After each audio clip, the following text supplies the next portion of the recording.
The Federal Reserve today, just a little less than 2 hours away from an announcement that's widely telegraphed, pretty much expected a quarter-point hike in the overnight bank lending rate known as federal funds, rates over which the Fed has no control have been backing up, maybe in anticipation of that, or maybe concerns that the Fed is behind the curve. Dave Maney follows this very closely, Deek News chairman.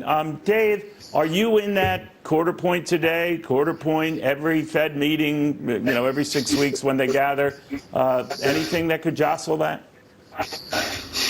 Anything? Yeah, anything, but not today, I don't think, Neil. And I think that is a strategy they're going to have to follow because we have put our foot in it from an inflationary standpoint, and the putting our foot in it started 2 years ago when we decided to shut down the economy. And we busted up a supply chain and we pumped money in at the top to ensure that there was demand, but without supply, making inflation the inevitable outcome. And I don't see any other way to pull that out of the system. We all thought inflation was dead and permanently dead. But we found out that if you do enough bad things in the management of the economy, that in fact it can come roaring back. And I don't see any other way to take it back out.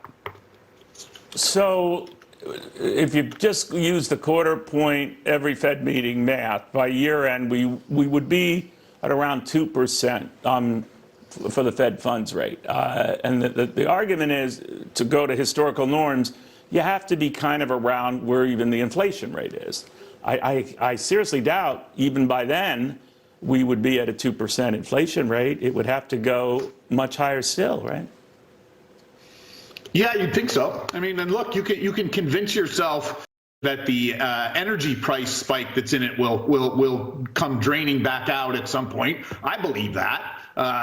Maybe, depending on how the Biden administration decides, how big of an existential crisis is posed by global warming as opposed to nuclear war. That will have a determination on, somewhat. But even with that energy sort of drag coming out, you're still, to your point, we are, it ain't going to be 2% at the end of the year. So, yeah, you could see the trajectory going up for miles ahead. Dave Maney, thank you. I think, Dave, your forecast might be right, but it's something to sort of digest. I appreciate that, my friend.